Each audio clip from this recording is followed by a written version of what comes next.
નમસ્કાર મિત્રો, સ્વાગત છે આપ સૌનું અમારી યુટ્યુબ ચેનલમાં। તો મિત્રો, આજના તાજા સમાચારની આપણે વાત કરીએ તો ગુજરાત રાજ્યની અંદર આ જિલ્લાઓમાં મિત્રો જળબંબાકાર થઈ શકે છે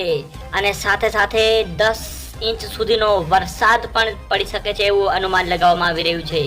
અને બીજી બાજુ મિત્રો વાત કરીએ તો આગામી દિવસોની અંદર બંગાળની ખાડીની અંદર વાવાઝોડું પણ સર્જાવાની શક્યતાઓ વ્યક્ત કરવામાં આવી રહી છે। તો બીજી બાજુ ગુજરાત રાજ્યની અંદર પણ મિત્રો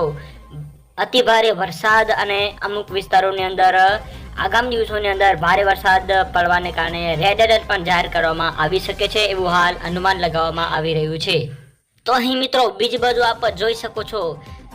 30 ઓગસ્ટ સુધી મિત્રો રાજ્યના અલગ અલગ વિસ્તારોની અંદર જે છે એ ભારે વરસાદ જોવા મળી શકે છે એવું અનુમાન લગાવવામાં આવી રહ્યું છે, જેની અંદર મિત્રો આપણે ખાસ કરીને વાત કરીએ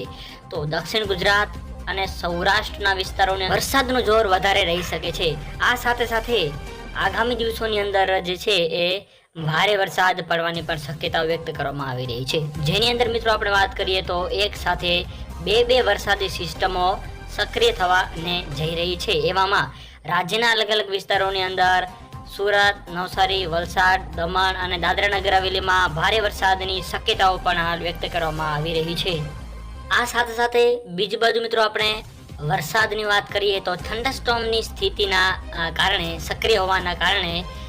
તેમજ ગુજરાત રાજ્યની અંદર 40 થી 45 કિલોમીટર પવનની ઝડપ પણ જોવા મળી શકે છે। આ સાથે સાથે